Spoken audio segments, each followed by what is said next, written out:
Good morning, everybody. Hopefully, you had a good weekend. Coming on here, we have a short week this week, so I'm going to kind of talk to you about this week. I'm not going to talk about next week yet. You can see some of the stuff here on Schoology. But I'm going to kind of talk to you this week and next week a little bit, touch on it. You're going to have a project after next week. But I kind of want to show you through Schoology again because a lot of you seem to be forgetting how to use Schoology, and I kind of want to remind you. So remember on the side, everything you have to turn in is going to be over here. Right now, the only thing upcoming, because apparently I forgot to make them available to you, is Civil War battles and important people, which we'll be doing. That's not due until May 8th. This is where you guys turned in your papers, Westward Expansion. Those should be graded by the end of day Tuesday because I'm going to be sitting around grading them in between meetings and talking to you guys. So here on Schoology, everything we're going to work out of is in the fourth 9 weeks folder. It's dated for you. If you haven't went on and taken the survey yet, please do. As of right now, it gives me good contact information, kind of tells me what you need me to do for the class and if you like these videos or other options. So right now with the surveys, most people are looking at these videos. Some of you want some Zoom meetings. So I am going to set up Wednesday Zoom meetings for like a half hour at a time, just a brief short. If you need me for questioning or anything, it's going to be for kind of questions and to work through stuff. And I think we're going to try Google Meet because I know a lot of you guys had issues with Zoom. So we're going to try Google Meet because I think it'll be easier for you. And as always, if you really have a question you need me to answer, you can text or call me at this number. Even if you need to talk about anything in general, just feel free. It's here for you. Daily announcements, I'll keep them up here for you guys, so you'll be able to see your daily announcements going forward. There is no discussion post this week because it's such a short week. We only have class Monday, Tuesday, and Wednesday. There will be a discussion again next week. We have class on Tuesday through Friday next week. So we're working on the 4th 9 weeks all the time, and I've got to check and see if I didn't include something there for you. But spring break, this is what's done now. We're already done with it. We scroll down here, you can see all the old discussion posts will be here. All the old announcements and anything like this Oregon Trail game we did will be in here. Right now, we're going to be on week 4. Week 5 is loaded also, so you'll be able to look at week 4 and 5 and see. So I am kind of going to go over Civil War, real causes of the Civil War, but I want to show you what you are to be doing this week. So tomorrow, we are on chapter 14 in our textbook, Causes of the Civil War, The Road to the Civil War. Tomorrow, you need to look at the timeline on pages 476 and 477. Just glance at it, kind of get familiar with the timeline. And then your job for tomorrow is to read pages 478 to 485. And it's not really 8 pages. There's a couple of stuff in there that you don't need to read. And you need to complete the 2 checkpoint questions and write the vocab words. You're not doing the check your progress at the end. You're only doing the checkpoint questions. And then I want you to write the definition for vitality, crisis, popular, sovereignty, secede, and fugitive. And then you need to write me a little brief 1-sentence, 2-sentence description of Henry Clay, John C. Calhoun, and Daniel Webster. So that is your chore for tomorrow. Should not take you too long. I'm hoping to keep you on a good timeline. I don't want to overwork you, but I want to get through some stuff with you guys. So that's kind of where we're at. So that is your work for tomorrow. You're not turning it in until Wednesday, and I'll show you where to turn it in. We're going back. And when we go back into Tuesday, what you are doing is you're going to section 2. You're going to read section 2, which is pages 486 to 491. There are 4 checkpoint questions I want you to answer. Not check your progress at the end of the section, just the checkpoint questions. And then you're going to do the definitions for these words. You want to do the definitions for deprive, impose, propaganda. You want to write about Harriet Beecher Stowe, Stephen Douglas, and John Brown. Same thing, just put it on the same Google Doc as Monday's work. So you're going to turn those in with Wednesday's work all together. You're going to turn them in at the bottom, and I'll show you.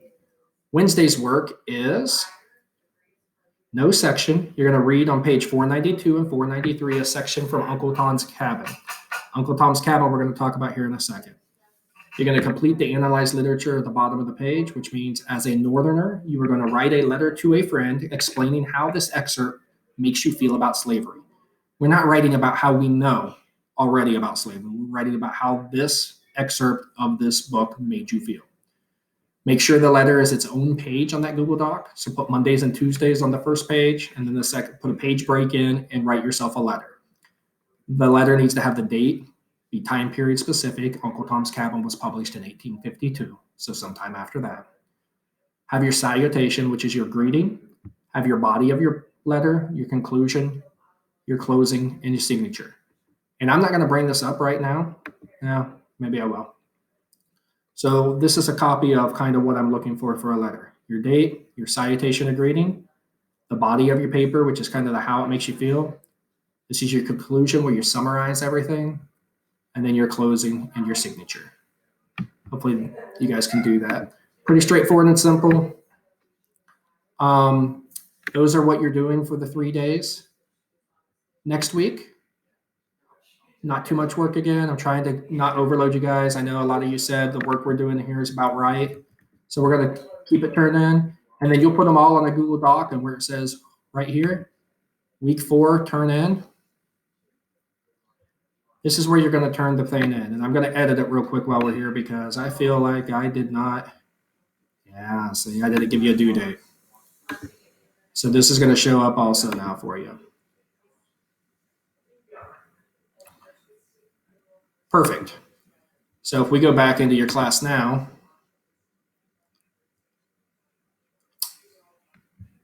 you should be able to see it on the right-hand side where it'll say to turn in. So if we look here, under upcoming, there's your turn in for the week. So now that I've done that, we're going to buzz through this PowerPoint real quick for you guys. Take about 10 minutes to go through it. I'm not going to take all your time. It's going to kind of give you an overview of what you're going to read about this week. This is a graphic organizer for you. I put it here if you guys want to. If you want to download it, you can. It's just something to think of. It's a PDF, so you're not going to be able to write on it unless you save it as a Google, save it onto your desktop or somewhere and upload it into your Google Docs, and then you can bring it up as a Google Doc. But this is just some of the stuff we're going to talk about. So we can look at. One thing we're not going to talk about in that PowerPoint that I wanted to bring to your attention is Eli Whitney. 1793, he invented something called the cotton gin. Eli Whitney was against slavery. He was from Massachusetts. And his whole goal was to end slavery. So he came up with a cotton gin, which is basically you put the cotton into this machine and it separates the seeds from the cotton so you can turn it into clothing. And it did it so much faster. And at the time, in 1793, when he invented this machine, hoping to end slavery, there's about 500,000 slaves in the United States. Within 50 years, there was over 4 million. It had the opposite effect. They could grow more cotton now and make more money. And it was just a big killer for everybody. So he was trying to end slavery. Ironically, his wonderful invention actually increased slavery. It was a horrible, ironic thing for him. So we're going to go through this PowerPoint, and you can click on it and bring it up as we go along if you want. I'm waiting for it to pop up. It's going to pop up for me here in a second. I hope. If it doesn't, whatever. So, causes of the Civil War.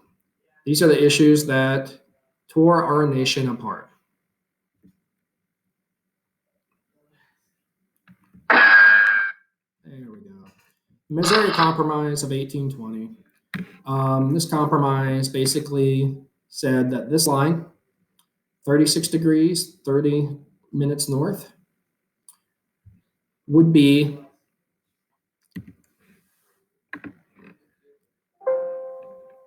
oops. Sorry, guys. Just trying to show you. So basically what it was going to do was say that anything north of this line could not have slaves. Anything south of this line could have slaves. So when they had it set up, Missouri entered as a slave state, even though it's north of the line, because they wanted to keep it balanced, and Maine entered as a free state. And then after this, they drew this line, and any state above that line was supposed to be free. Any state south was supposed to be a slave state. After about 1850, problems began to occur, and the compromise became less and less effective. Wilmot Proviso, I'm not going to talk a long time about Wilmot Proviso. Basically, this was a plan by David Wilmot. It was supposed to stop the spread of slavery. And it said all territory gained from Mexico could not have slavery or indentured servants. It failed. It passed the House, but failed the Senate, but it did show the power of the North. Compromise of 1850. So this is the issue we had with the Compromise of 1820. Compromise, again, this time it includes 5 parts. California enters as a free state, an area from the Mexican secession divided into Utah and New Mexico. Slavery issue was to be popular sovereignty. I know you guys got to look it up for the bookwork, but it's states rules. So you can look that up. It ended slave trade in Washington, D.C. It makes a strict fugitive slave law, which we'll go over here in a second. And it settled the border problems between New Mexico and Texas. Again, it worked for a while, but problems came about and actually makes it worse. We have the Kansas-Nebraska Acts, Bleeding Kansas. So Stephen A. Douglas, you'll find out he ran against Abraham Lincoln for president. He divides lands into Kansas and Nebraska territory. He sponsored this bill. Decided the slavery issue, again, is popular sovereignty, which I want you to look that up. You'll understand what I mean there. Leads to violence in the Senate. Preston Brooks and Charles Sumner. Actually, one of them got beat with a cane. Pro-slavery, anti-slavery settlers in one area, and this leads to conflict. So they were basically fighting each other, going back and forth, killing each other. And then the Northerners believe this repeals the Missouri Compromise. And because of all the fighting, Kansas had the group called the Jayhawks, which were going over to Nebraska and raiding and killing everybody. Hence, Kansas's basketball university, their name. And the governor sends out 1,300 troops to stop the violence. If you look, this is in 1854. This is only a few years before the Civil War, and the violence is already starting. John Brown raid. He starts adding to it. Because of the violence going on in Kansas, John Brown and 4 of his sons decide to take the law into their own hands. They ride to the small town named Pottawatomie Creek and pull 5 pro-slavery men out of their beds at night and murder them. They hang them. God is telling him what to do. Many Northerners, even though they don't believe in slavery, were absolutely appalled by this and were spastic. And then we have the raid on Harper's Ferry. This is John Brown again. He leads 5 black people, 13 whites into Harper's Ferry. They plan to raid an arsenal and start a slave revolt. The problem? No slaves rose up to help them. So a number of his men died. Brown gets arrested by a famous guy named Robert E. Lee. Hopefully you know him. If not, you'll learn about him. Brown gets tried, found guilty of murder and treason. He was hanged. Some Northerners thought of him as a martyr because he died for his beliefs. So our first big cause is sectionalism. Sectionalism basically says we have the North and we have the South. You have your strong beliefs based on the region you live in. The North is the Union, the South is the Confederacy. North revolved around industry while the South was agriculture. Sectionalism means the excessive devotion to local interest and custom to a region of a nation. We have sectionalism in Ohio. For the most part, it is Buckeye country. People love the Buckeyes. That is sectionalism. Buckeyes are better than everybody else. But a lot of people feel this. This is sectionalism. The intense feelings of sectionalism divide the country even farther between the North and the South. Prior to the Civil War, the United States was not really united. Our country was more like 2 separate countries sharing the same land. The North had industry, large cities, a diverse population, and favored the politics of the Republicans, which supported the abolition of slavery. They wanted to get rid of it. While the South were especially loyal to their section. They thought of themselves as citizens of their own state first, Southerners second, and U.S. citizens third. They were pro-slavery, and they're pro-agriculture. The second big cause, slavery was an underlying cause to everything. A lot of people will tell you it's not a cause of the Civil War, it was economics, which is true, but slavery was the cause for all of these reasons. So this is the second cause of the Civil War with slavery. Number one, the South viewed slavery as a necessity to maintaining economic wealth. Let me tell you, sexualism. The Southern rich people partied, their gentlemen went to military war, their women married rich people. Military academy, and the women married rich people. They had a lot of parties. They didn't do a lot of work. So slavery was necessary to their style of life. Texas believed that slavery was vital to the economy. However, many people in the North viewed slavery as evil and unconstitutional. So there's the issue. The South believed they needed it for their way of life. The North said, you don't need anything, get rid of it. It's immoral. Slavery was not just a moral issue, but it was a political issue as well. Whichever section of the U.S., North or South, had more states would have more power in Congress. This is why we keep having Missouri Compromise, the Compromise of 1850, keep having all these compromises to try to keep the balance equal. Northerners and Southerners fought fiercely over the moral and political issue of slavery. If the U.S. had been founded without slavery, then the following causes of the Civil War may never have had any issues. If there were never slaves in the U.S., there was probably never a Civil War. More problems with the slavery is the Fugitive Slave Law of 1850. I told you when we talked about the compromise that we would talk about this. It required all citizens to help catch runaway slaves. It was now a crime to help runaway slaves, even in the North and the free states. And this made people in the North angry. You could go to jail for not turning in slave states, which made the Underground Railroad that much more important. And you're going to learn about that coming up. So the Fugitive Slave Law, the differences in the North and the South. In the South, the judges could get $10 for each runaway slave. So every time a judge said you're a runaway slave, that's $10. Slaves were denied a trial by jury and the right to testify. This forced citizens to catch runaways, and if not, there was a $1,000 fine. In the North, people helped slaves get lawyers. People would pitch in to buy slaves their freedom. Northern juries wouldn't convict those of breaking the fugitive slave law.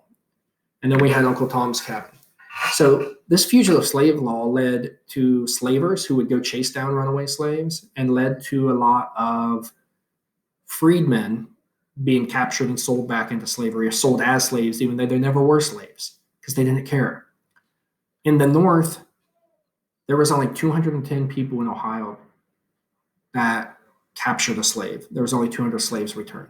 So this fugitive slave law, even though it was there, really wasn't a big deal in the North because they wouldn't help unless slavers from the South came up and then they forced the issue. Uncle Tom's Cabin was a big proponent of pushing this through slavery. It laid out the cruelties of slavery for the first time. It was a big eye-opener, a propaganda for the abolitionists. And it was a huge cause of the Civil War because it opened everybody's eyes who were on the fence. That is why I wanted you to write the letter and to get the eye opener. This was a novel written by Harriet Beecher Stowe. She's one of your people. It was written to show the evils of slavery by telling the story of an older slave who was whipped to death by his owner. After reading it, many Northerners began to change their view of slavery. At that point, they kind of looked at it as like it's not too bad, and it really opened their eyes to it's a terrible, terrible thing. While the Southerners said the book was full of lies. Truth of the matter is, a lot of the slave owners in the South were not bad to their slaves. After the slaves were freed, many of them stayed and worked on the farm. They had a place to live, they had a place to eat. They sharecropped where they split the harvest with the owner. They got along with their owner. But there were many who were terrible and whipped to death and beaten and chained and hung also. And then we have more problems. The Dred Scott case, 1857, helps put it on. Scott was a slave, Dred Scott. He was taken to the north to Minnesota to live with his owner. Minnesota is a free state. He was there for 5 years. They then got taken back to Missouri and his owner died. Scott sued for his freedom, saying he lived in a free state for 5 years. He shouldn't have been a slave anymore. Chief Justice Roger Taney ruled for the following. Slaves are not citizens and cannot sue. Slaves are property and can be taken anywhere the owner wants to take them. Because the Fifth Amendment protected property, Congress could not ban slavery from any territory.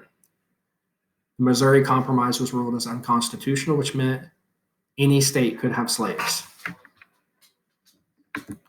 This set everything back. Third cause of the Civil War is slaves' rights. States' rights.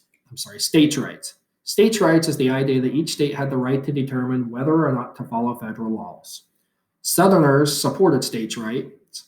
They believed that they had the right to own slaves and even secede or leave the Union if they desired. This is going back to the Jefferson versus Hamilton issues. Remember, Jefferson wanted states' rights. He was from Virginia in the South. All the South wanted states' rights. They believed in state rights. Texas believed that states should be able to make their own political, economic, and social decision with minimal federal government interference. Texas was a free state, if you recall. They just got annexed in. So they were used to being their own country and wanted to make their own rules. The Northerners did not support state rights. They believed the national government had final power. So again, we're split politically and sectionally. And then we had tariffs. A tariff is a tax on imported goods. Northerners felt the federal government had the power to make laws that applied to all states, including imposing taxes. So yeah, the federal government, they believe in the federal government and not state rights. So they feel the federal government had the power to make all the laws. The Southerners were angry at Congress using its power to impose taxes on the South's agricultural goods. It was killing them. They felt that any federal tax restricted the rights of the individual states. And again, Texans are on the Southern sides. They were for low tariffs to continue to trade cotton with Europe nations, and Southern states produced 80% of the world's population, or supply of cotton, sorry. So yeah, Southerners were angry because of the tariffs put on their agriculture goods, and Texas was with the South. And cause number 5, the last cause of the war was the election of 1860. Abraham Lincoln wins. The election of 1860, Southerners believed that their rights would no longer be respected. Abraham Lincoln was an abolitionist. He was against slavery. So many Southerners believed it was time to leave the Union. Abraham Lincoln never once said he was going to take away slavery. The last thing leading in, we have the election of 1860. He ran against Douglas. Southern states did not like Lincoln or what he believed in because of the abolitionists. They overwhelmingly supported Douglas, yet Lincoln still gets elected. Southerners got very angry, said this showed it did not matter what their opinions were. The North had too much power, and the Southerners start talking about seceding. Electoral votes. The blue states and the green states. So popular vote, Abraham Lincoln had 39.9%. Electoral votes, he had 180. All the blue goes to Lincoln. All the green goes to a guy named Breckinridge, actually, who was not even Douglas.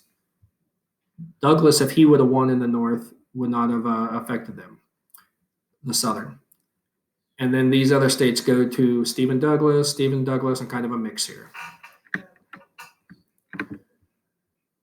This leads to secession. After Lincoln gets elected, 11 Southern states eventually secede from the Union, form the Confederate States of America. Texas lawmakers voted to secede by a vote of 166 to 8. People of Texas voted for secession by 3-1.